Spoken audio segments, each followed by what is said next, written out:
Picture this: the hardest working member of the British royal family is quietly annoyed with the future king, and it has nothing to do with palace politics or family drama.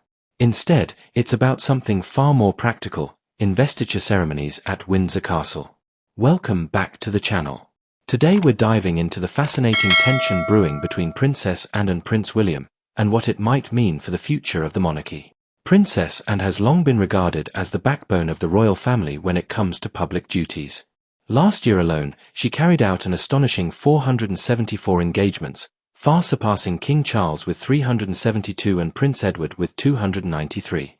Despite her relentless work ethic, recent reports from the Sunday Times suggest the Princess Royal has grown frustrated with her nephew, Prince William. The issue centers around investiture ceremonies, the special occasions where individuals receive honors from members of the royal family. According to sources close to Princess Anne, she has been shouldering most of these ceremonies at Windsor Castle, even though Prince William lives nearby at Adelaide Cottage. A source reportedly told the outlet that Anne finds this situation particularly annoying, noting that William's proximity should make him the obvious choice to share this responsibility. Investiture ceremonies are no small commitment. They require time, preparation, and a physical presence that demands dedication from senior royals. For Princess Anne, who has built her reputation on unwavering commitment to royal duties, taking on the bulk of these ceremonies while the future king lives just minutes away has become a point of contention. However, before we paint this as a major royal rift, it's important to note that despite this annoyance, Princess Anne reportedly remains very fond of William and supportive of his vision for the monarchy. She is said to admire his commitment to modernizing the institution, a mission that has become central to his identity as heir to the throne. William and his wife, Catherine, have also shown their affection and respect for Anne. When the Princess Royal returned to her duties after recovering from an accident earlier this year, the couple shared a heartfelt message calling her a super trooper and expressing how great it was to see her back so soon. This mutual respect suggests that any tensions between them are professional rather than personal, rooted in differing approaches to royal responsibilities rather than animosity. The conversation around royal duties has intensified recently because Prince William has been openly planning to overhaul the monarchy once he becomes king. Reports indicate he plans to make the coronation service much simpler than those of his predecessors, driven by his awareness of how much the monarchy costs and how those expenses are perceived by the public.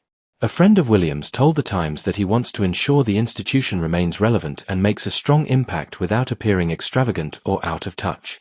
This approach reflects a broader trend of younger royals seeking to modernize centuries-old traditions to better align with contemporary values. Jason North, the chief executive of Prince William's Earthshot Prize, offered insight into this thinking, explaining that William has been contemplating the future of the monarchy for years. North emphasized that while some traditions will remain unchanged, William understands the importance of evolution. He knows that what worked for Queen Elizabeth and what works for King Charles must continue to adapt, and is determined that his eventual reign will reflect his own values and vision. This includes being more cost-conscious, more accessible, and more reflective of modern Britain.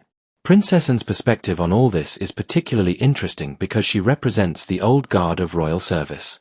Her approach has always been straightforward: show up, do the work, and don't complain. In an interview with the Press Association, she made it clear that retirement isn't an option for her. She explained that there simply isn't a retirement program for this particular life, suggesting she'll continue her duties for as long as she's physically able. This dedication is part of what makes her such a respected figure within the royal family and among the British public. Her willingness to take on hundreds of engagements each year without fanfare or complaints has set a standard that some feel William should be meeting more consistently. All these conversations about succession, modernization, and royal responsibilities have taken on new urgency because of King Charles's ongoing health challenges. British broadcaster Helena Chard told Fox News Digital that the king is living with cancer, which makes the family situation particularly poignant. Chard noted that Charles is likely thinking about his mortality and re-evaluating his life, which includes considering how his sons will carry on his legacy.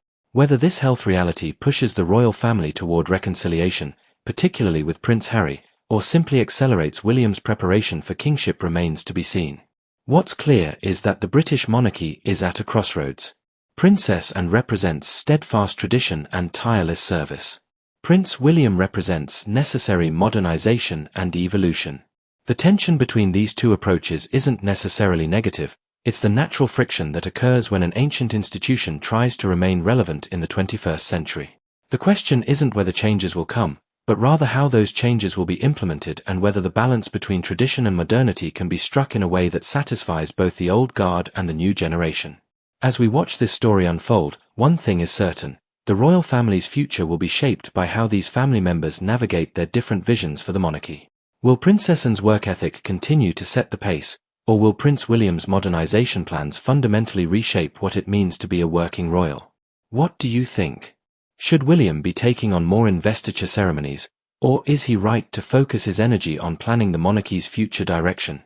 Drop your thoughts in the comments below, and don't forget to subscribe and hit that notification bell so you never miss our coverage of the royal family. Thanks for watching, and we'll see you in the next one.